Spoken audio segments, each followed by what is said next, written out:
Good morning students. आज मैं आपको बैलेंस बॉन्ड थ्योरी के बेस पे एक्सप्लेन करने जा रही हूँ कि कैसे कॉम्प्लेक्स बनाते हैं, कैसे उसकी ज्योमेट्री को एक्सप्लेन करते हैं। जैसे मान लो आपको पेपर में आ गया explain the geometry on the basis of valence bond theory, explain magnetic behaviour, shape and geometry of given complex on the basis of valence bond theory. जैसे मान लो आपको आ गया पेपर में FeCN6, ठीक है, और बाहर क्या ले लिया हमने K4। तो आप कैसे एक्सप्लेन करोगे इसको? ठीक है, इसको एक्सप्लेन करने के लिए सबसे पहले आपको पता होना चाहिए कि सेंट्रल एटम कौन सा है। स्फीयर, कोऑर्डिनेशन स्फीयर के अंदर सेंट्रल एटम कौन सा है? आयरन। ठीक है, Z कितना है इसका? 26। लास्ट की इलेक्ट्रॉनिक कन्फिग्रेशन क्या है इसकी? 3d6 4s2। आप बोल दो कि एस हम पहले लिखते हैं, बट है तो बाद में ही आने वाला है ना। जो एस का 4 एस को हम फिल पहले करते हैं, वैसे है तो ये 4s है ना। 4 की सीरीज़ आगे स्टार्ट होती है 3d के बाद, ठीक है, बट फिल इसको पहले करते हैं हम। तो इलेक्ट्रॉनिक कन्फिग्रेशन हम एज इट इज़ लिख देते हैं।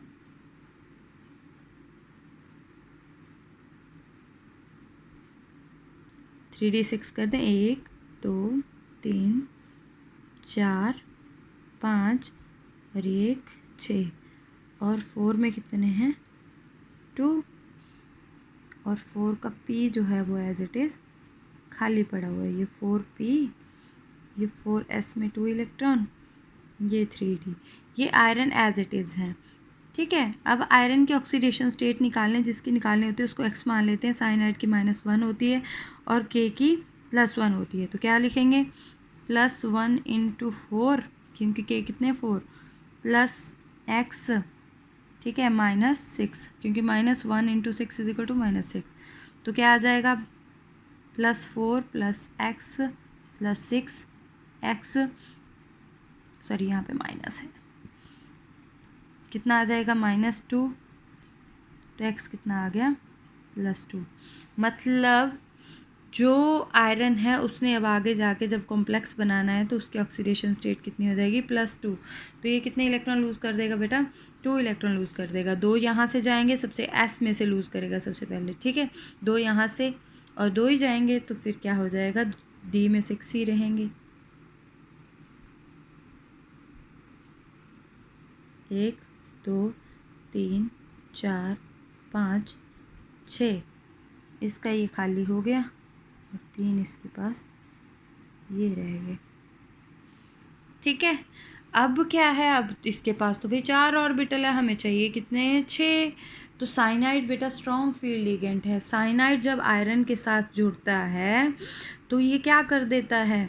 ये जो इसके ये वाले इलेक्ट्रॉन है इनकी पेयरिंग करवा देता है। पेयरिंग कैसे करवा देगा? जो सिंगल सिंगल इलेक्ट्रॉन है वो आपस में पेयर बना लेंगे। ये देखो पहला पेयर तो बना हुआ है, ये इसके साथ जाके पेयर बना लिया, इसने इसके साथ जाके पेयर बना लिया। तो कितने कितने डब्बे खाली हो गए? 2 इधर हो गए, तीसरा ये है और 3 इधर है।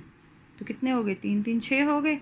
तो इसकी हाइब्रिडाइजेशन क्या होगी? अब ये मिक्स हो जाएंगे। ऑब्वियस है 3 साइनाइड जुड़ने हैं, तो जो अनहाइब्रिडाइज्ड ऑर्बिटल है, ये जो डब्बे खाली थे इनको हम एक साथ लिख लेंगे। 1 2 3 4 5 6, इसमें 2 किसके हैं? D के, और 1 किसका है? S का, और 3 किसके हैं? P के। तो हाइब्रिडाइजेशन क्या बनी? D2sp3। और ये जो पहले वाले D के पड़े हुए थे 3 खाने, उसमें सारे के सारे इलेक्ट्रॉन क्या पड़े हुए हैं? पेयर, ये 3D, ठीक है। D के 2 यहाँ चले गए, D2sp3। इन्होंने इंटरमिक्स होके हाइब्रिड होके, हाइब्रिड मतलब मिक्स हो गए ये, इन्होंने साइनाइड को जगह दे दी और साइनाइड इसके साथ जुड़ गए, और हाइब्रिडाइजेशन क्या बन गई? D2sp3। अब आप मैग्नेटिक प्रॉपर्टी कैसे पता लगाओगे? मैग्नेटिक प्रॉपर्टी क्या होगी इसकी? ये बेटा यहाँ पे सारे, यहाँ पे देख के आप मैग्नेटिक प्रॉपर्टी बताओगे। अगर यहाँ पे सारे के सारे इलेक्ट्रॉन पेयर है तो क्या हो गए? डायामैग्नेटिक। अगर यहाँ पे एक भी अनपेयर्ड होता तो क्या होती मैग्नेटिक प्रॉपर्टी? पैरामैग्नेटिक। तो सबसे पहले तो 6 लिगेंड को देख के डायरेक्ट इसकी शेप क्या है? ऑक्टाहेड्रल, ठीक है। और इसकी हाइब्रिडाइजेशन क्या है? D2sp3।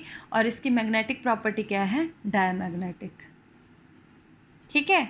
और कॉम्प्लेक्स कौन सा है? इनर डी ऑर्बिटल, अंदर वाला डी ऑर्बिटल पार्टिसिपेट कर रहा है। अंदर वाला क्यों पार्टिसिपेट करा?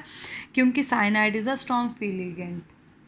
ठीक है, जब स्ट्रॉन्ग फील्ड लिगेंड मिलके कॉम्प्लेक्स बनाता है, जो हमारे पास कॉम्प्लेक्स बनता है वो वीक फील्ड कॉम्प्लेक्स बनता है। ठीक है, तो आपने इतना ज़्यादा नहीं, बस हाइब्रिडाइजेशन, शेप और ज्योमेट्री जो पूछा गया है। तो ज्योमेट्री शेप हो गई, ऑक्टाहेड्रल 6 लिगेंड जुड़े हुए हैं, और हाइब्रिडाइजेशन D2sp3, और मैग्नेटिक प्रॉपर्टी क्या हो गई? डायामैग्नेटिक। अब मैग्नेटिक मूवमेंट कैसे निकालते हैं? एम भी कैसे निकालते हैं, और इसका मैग्नेटिक मूवमेंट निकालने का फॉर्मूला n+2। n क्या है? इसमें नंबर ऑफ अनपेयर्ड इलेक्ट्रॉन। अब इसके पास तो कोई भी अनपेयर्ड इलेक्ट्रॉन नहीं है, तो 0 + 0 2, तो इसका मैग्नेटिक मूवमेंट कितना आ गया? 0। जिसका मैग्नेटिक मूवमेंट 0 होता है वो डायामैग्नेटिक इन नेचर होता है। Is it clear? आपको यही समझाना था मैंने, अब बाकी आपको यहाँ से समझ आ जाएंगे। जैसे नेक्स्ट कॉम्प्लेक्स है आपके पास निकल CN4 2 नेगेटिव। अब इसमें निकल का एटॉमिक नंबर देखो 8, निकल का एटॉमिक नंबर कितना हो तो है 27। इलेक्ट्रॉनिक कन्फिग्रेशन क्या होगी? 3D8। ठीक है, इलेक्ट्रॉनिक कन्फिग्रेशन ऑफ निकल 2 पॉजिटिव आनी है, तो निकल 2 पॉजिटिव की है ना, वैसे ही इलेक्ट्रॉनिक कन्फिग्रेशन इसकी होती है 3D8 4s2। ठीक है, 3D8 4s2। अब यहाँ पे निकल की ऑक्सीडेशन स्टेट कितनी है ज़रा ध्यान से देखो। साइनाइड का -1 कितने हो गए? -4। उधर माइनस इक्वल के दूसरी साइन अब 0 नहीं पड़ा है, उधर क्या पड़ा है? -2। तो ये माइनस के 4 उधर जाके प्लस के हो जाएंगे, प्लस में से -2 हो गया तो कितने रह गए? 2। तो निकल का ऑक्सीडेशन स्टेट कितना है? +2। पहले निकल की ऑक्सीडेशन स्टेट आई, पहले निकल एज इट इज़ इलेक्ट्रॉनिक यहाँ पे 2 थे, जब निकल 2 पॉजिटिव हुआ तो ये 2 s के इसने लूज़ कर दिए। अब इसने 4 साइनाइड के साथ बॉन्ड बनाना है। अब ये जो इलेक्ट्रॉन है इसकी पेयरिंग हो जाएगी, क्योंकि यहाँ पे साइनाइड जुड़ा है। Cyanide is a strong field ligand, अगर कोई भी अनपेयर्ड इलेक्ट्रॉन D में होता है उसकी पेयरिंग करवा देता है। तो ये हाइब्रिडाइजेशन क्या हो जाएगी? एक D, एक S और 2 P। हाइब्रिडाइजेशन होगी DsP2। हाइब्रिडाइजेशन क्या होगी? DsP2। और मैग्नेटिक बिहेवियर क्या हो जाएगा? डायामैग्नेटिक। मैग्नेटिक मूवमेंट कितना आ जाएगा? 0। शेप क्या होगी? 4 की स्क्वायर प्लेनर। ठीक है, 4 की शेप कौन सी होगी? Square planar. अब कईयों की टेट्राहेड्रल भी होती है, ध्यान रखना। ये देखो निकल टेट्रा कार्बोनिल के केस में सेम वैसे ही यहाँ पे बता रखा है। ग्राउंड स्टेट में इलेक्ट्रॉनिक कन्फिग्रेशन ये है, निकल की ऑक्सीडेशन स्टेट कितनी आई? 0। ठीक है, क्योंकि कार्बोनिल का ऑक्सीडेशन स्टेट 0 होता है।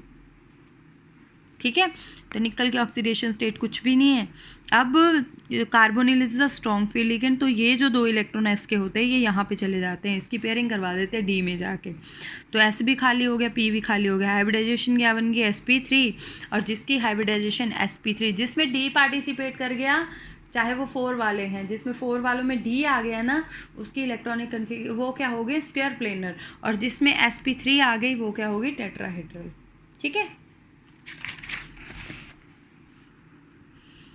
इसी तरीके से निकल chromium NH3 3 positive, NH3 weak field ligand है, अब ये पेयरिंग नहीं करवाएगा। अब ध्यान से देखना ज़रा।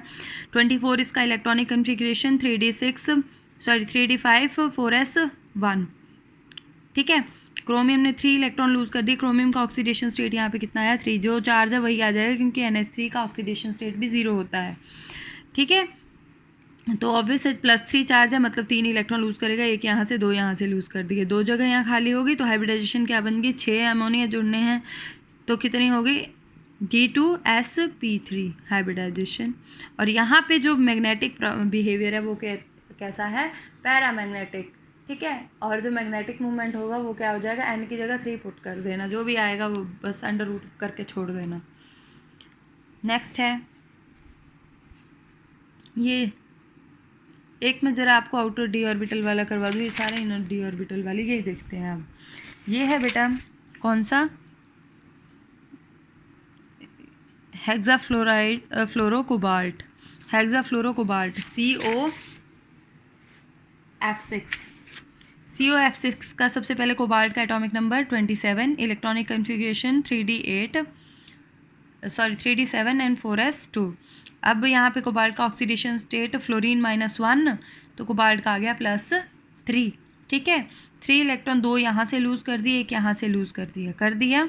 अब क्या हो जाएगा, अब fluorine is a weak field ligand, वो पेयरिंग नहीं करवाएगा। अब यहाँ पे अंदर तो सिर्फ 4 ही ऑर्बिटल, हमें 6 चाहिए, तो ये आउटर डी ऑर्बिटल पार्टिसिपेट करेगा। तो हाइब्रिडाइजेशन बन जाएगी sp3d2। शेप क्या रहेगी, ऑक्टाहेड्रल। ज्योमेट्री कैसा हो जाएगी, पैरामैग्नेटिक इन नेचर। ठीक है। आई होप अब आपको ये अच्छे से समझ आ गए होंगे। बाकी मैंने जितना भी करवाया वो अच्छे से करो। अगर आपको फिर भी नहीं समझ आता है तो आप मुझे बोलो, मैं आपको अच्छे से समझाऊंगी।